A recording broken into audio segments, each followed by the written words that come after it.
School. It's a word that brings back memories. The smell of chalk dust and old books, the sound of a ringing bell, signaling the start of a new day.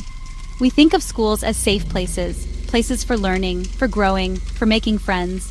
We send our children there every morning. We trust that they will be okay. We believe that the walls will protect them from the outside world. But sometimes the world inside those walls is what we should have feared all along. These are buildings filled with history, with stories. And some of those stories are not happy ones. Listen closely. Can you hear it? The whisper of secrets shared between lockers. These are the sounds of childhood. But sometimes other sounds are left behind. Sounds of chaos, sounds of fear. These are the stories that get buried. Our countdown begins in a small, quiet town in California. It's the early 1980s. The place is Manhattan Beach, the kind of place people move to raise a family. In this town, there was a preschool, the McMartin Preschool. It was run by a family. It was a place where parents felt their children were loved and cared for. But then, one day, a parent made a call to the police. The call was from a mother. She was worried about her son. This one report started a chain reaction. Suddenly, more parents came forward. The interviews were intense. The children were young, some only 3 or 4 years old.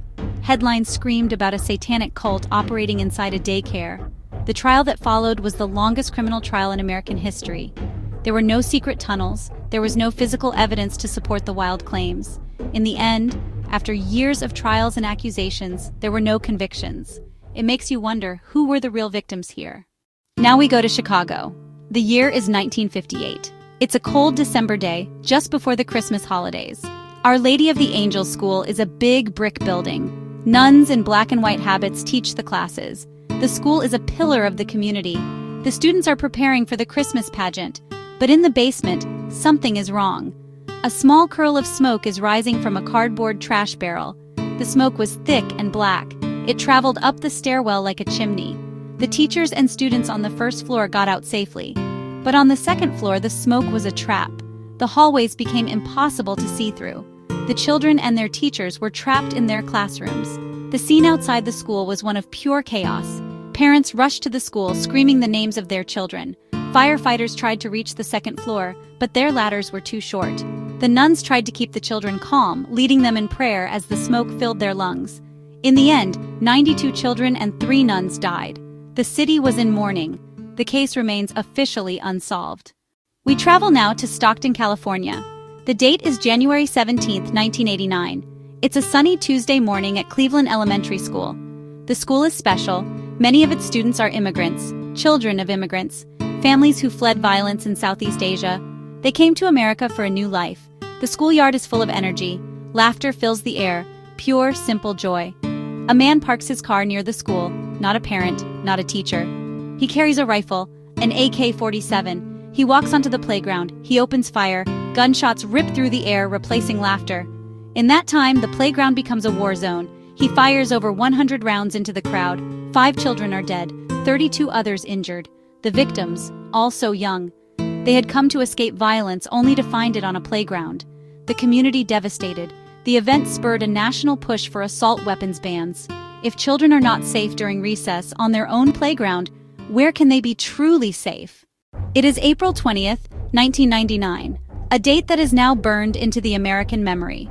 We are in Littleton, Colorado, a suburb of Denver. It's a sprawling brick building filled with teenagers. They are worried about tests, about prom, about graduation. 2 senior students arrive at the school. They are dressed in black trench coats. They are carrying guns and homemade bombs. They have been planning this day for over a year. They called their plan Judgment Day.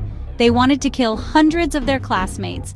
They planted large bombs in the cafeteria, timed to explode during the busiest lunch period. The bombs in the cafeteria failed to detonate. When the bombs didn't go off, the 2 students changed their strategy. They walked to the top of the west entrance steps and began shooting at students outside. Then they entered the school, moving through the hallways, shooting at anyone they saw. They made their way to the library. Inside, about 50 students were hiding under tables, terrified. The killers walked through the library, taunting their victims before shooting them one by one. They left behind 13 dead, 12 students, and 1 teacher. The event was broadcast live on television, including the infamous basement tapes, videos the killers made documenting their plans and their rage. It forces us to ask a deeply disturbing question. What kind of darkness can grow inside a teenager's heart? Our countdown ends here, at number 1. We must go back in time, long before Columbine, long before any of the other events we've discussed. The year is 1927. The heart of this town is its new school, the Bath Consolidated School. It was a source of pride for the community, a modern brick building that brought all the small rural schools together. One of those people was a man named Andrew Kehoe. He was a local farmer. He was also the treasurer of the school board. He was angry. He was angry about the taxes he had to pay for the new school. No one could have known what he was planning secretly for months. He was planting a seed of destruction right under their noses.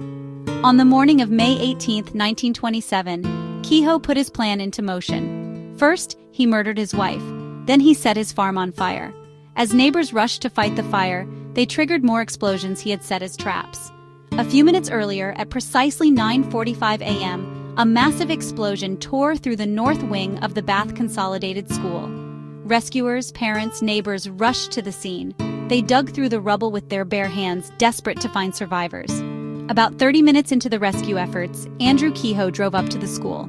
Then he detonated a final bomb inside his vehicle, killing himself, the superintendent, and several others. In total, 44 people were killed, 38 of them children. It remains the deadliest act of school violence in American history. When the news cameras leave and the headlines fade, what is left behind? For the communities we've visited, the answer is a scar, a deep invisible wound that never completely heals. In Stockton, the Cleveland Elementary School playground was eventually rebuilt. A beautiful mural was painted on the school wall. The name Columbine became synonymous with school shootings. When it reopened, the library, the site of the most intense violence, was completely demolished. Why schools? Why do these places of learning and growth so often become the backdrop for such horror? Schools are symbols of innocence. They are supposed to be sanctuaries, shielded from the adult world. Schools are also what experts call soft targets, large concentrations of people with minimal security. These events attack the very foundation of a civil society. They show us how fragile that foundation is. We want to believe schools are protected, but they're not immune. We must confront a terrifying reality. Safety is never guaranteed, not even in a classroom. Are we doing enough to protect the next generation? We have walked through the ashes of Bath, we stood on the silent playground in Stockton, and listened for echoes in the hallways of Columbine. These are more than just scary stories. They are lessons. They are lessons written in fear and paid for with innocent lives. We respond by trying to make things safer. We install sprinklers and better fire alarms. We create new laws for gun control. And yet, the headlines continue to appear. The fundamental horror of these events is the betrayal of trust. These events attack the very foundation of a civil society. The bell rings, the children go to class, and we hope, we pray, that today will be just another ordinary day. The echoes in the hallway are still there. They are the voices of the children from Bath, from Chicago, from Stockton, from Littleton. They are a constant, quiet reminder of what was lost. They ask us to remember them, not just as victims of a tragedy, but as the children they were. And they leave us with one final, lingering question that hangs in the air of every school in the country. A question we are almost too afraid to ask aloud. Are we doing enough to protect the next generation?